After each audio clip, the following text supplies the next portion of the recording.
So students, in my previous topic, I tell you about the human circulatory system or human transportation system, and in that video you came to know that main pumping center, main controlling center of that circulatory system or transporting system is what?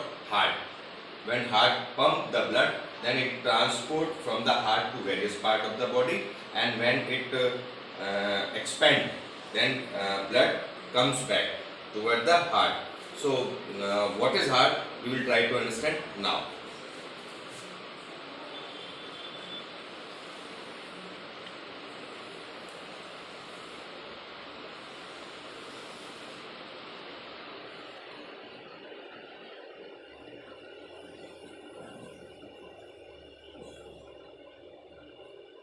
You know, this is a symbolic layout of heart.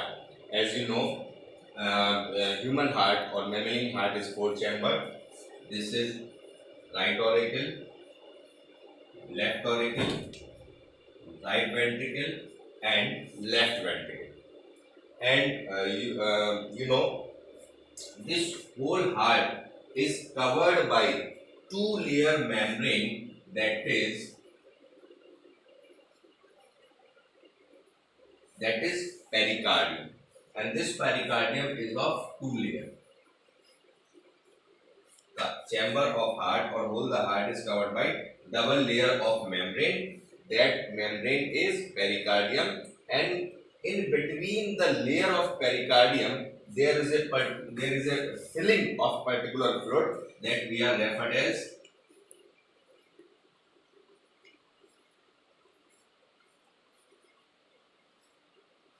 pericardial fluid. Pericardium, double layer membrane. In between the layer of that membrane, there is a particular fluid, and that fluid is what? Pericardial fluid. Now, when you go through with the diagram that is mentioned in your book, NCERT or any reference book, so the vessels, blood vessels, either artery or vein arising from the heart or going from the heart, it quite confusing to understand. So now here I am making the blood vessels entry point and exit point. How are these?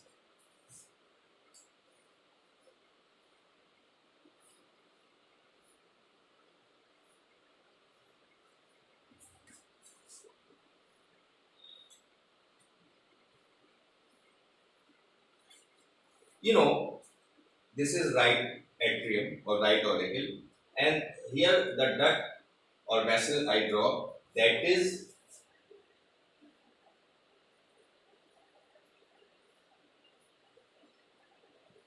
superior vena cava, and another is inferior vena cava. You know, because in my previous topic you have studied the circulatory system, that the impure blood or deoxygenated blood from the various part of the body or from the various part of body tissues comes and collect into right atrium with the help of veins. So when veins report toward the right atrium, then they categorize into two categories. One is superior vena cava and one is inferior vena cava. What does it mean? The body part that lies upper the heart region. Impure blood from that region comes into the right atrium with the help of superior vena cava, and the organ lies below the heart region. The impure blood or deoxygenated blood comes and collect with the help of inferior vena cava. Then you know, from the right atrium, that deoxygenated blood proceed toward the right ventricle. From the right ventricle, it move on toward the lungs for the purpose of oxygenation, and this happened with the help of a particular type of blood vessel, that is pulmonary artery. If you will go through with your NCERT or any reference book, so you will note found that pulmonary artery is shown over here. So it is quite confusing from where it originates. So the pulmonary artery taking blood from right ventricle and proceed them toward the lungs. Then after oxygenation, the oxygenated blood comes with the help of pulmonary vein. So this is what pulmonary vein, and from pulmonary vein reports or send oxygenated blood from lungs to left atrium. From left atrium it passes to left ventricle, and from the left ventricle the oxygenated blood pass on to various parts of the body through a thicker or bigger blood vessel, that is aorta. That is aorta. In some books, it is also mentioned as dorsal aorta.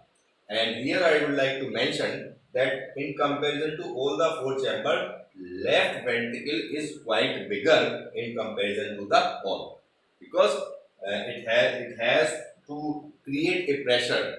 With the help of that pressure, blood will move out from the various parts of the body. Now,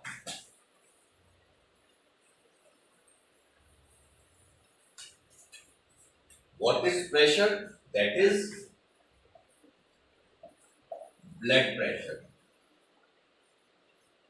You know,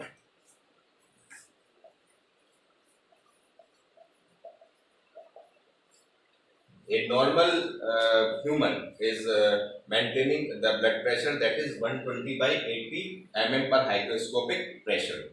What is 120? What is 80? You know, heart is a pumping center or controlling center of circulatory system.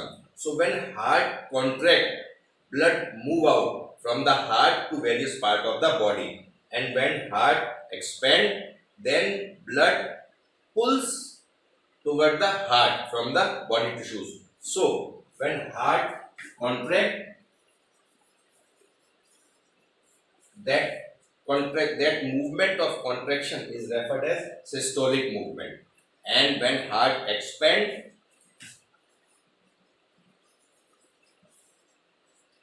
that movement during expansion is referred as diastolic. So this systolic and diastolic movement of heart taking place in a rhythmic way, and so a heart performing their transporting function. And this when heart contract or doing a systolic movement, then a sound generated. That sound is known as lung. And when heart expand or doing diastolic movement, then again a sound creates, that is dum. That is lub and dum.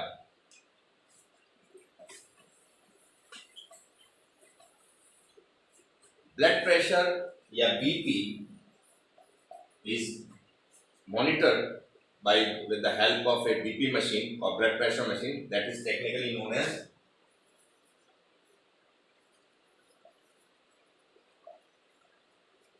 sphygmomanometer, and with the help of stethoscope,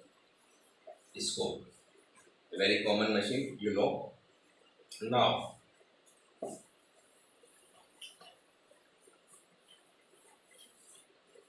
what happened when, as I told you earlier, that in our body there are two main fluids.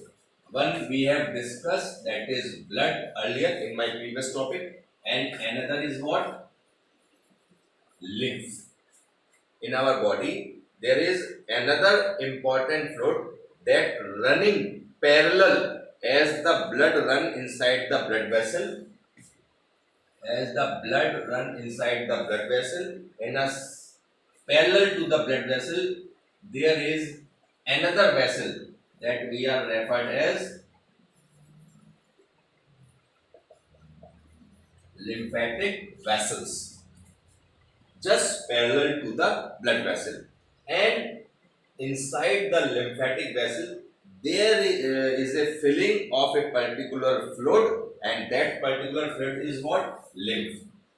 If we talk about the composition of lymph, the composition of lymph is same as the composition of plasma of blood. As you know, plasma contain so many protein bodies, carbohydrate, enzymes, same, and even WBC also. In the same way, this lymph is also possessing same kind of composition as the lymph, as the composition of plasma blood. And it also, in addition, lymph also possesses some amount of fat cells also. And here I would like to clear that blood move in our body with the help of pumping action of heart, but in lymphatic vessels, lymph not frequently run as the blood move in our body. That show a mild movement, and it only moves from the tissue toward the heart. You know, blood run from the heart to various part of the body, and from the various part of the body toward the heart, but lymph only move from the body tissues toward the heart, but that is not regulated by the heart. So this is blood and lymph.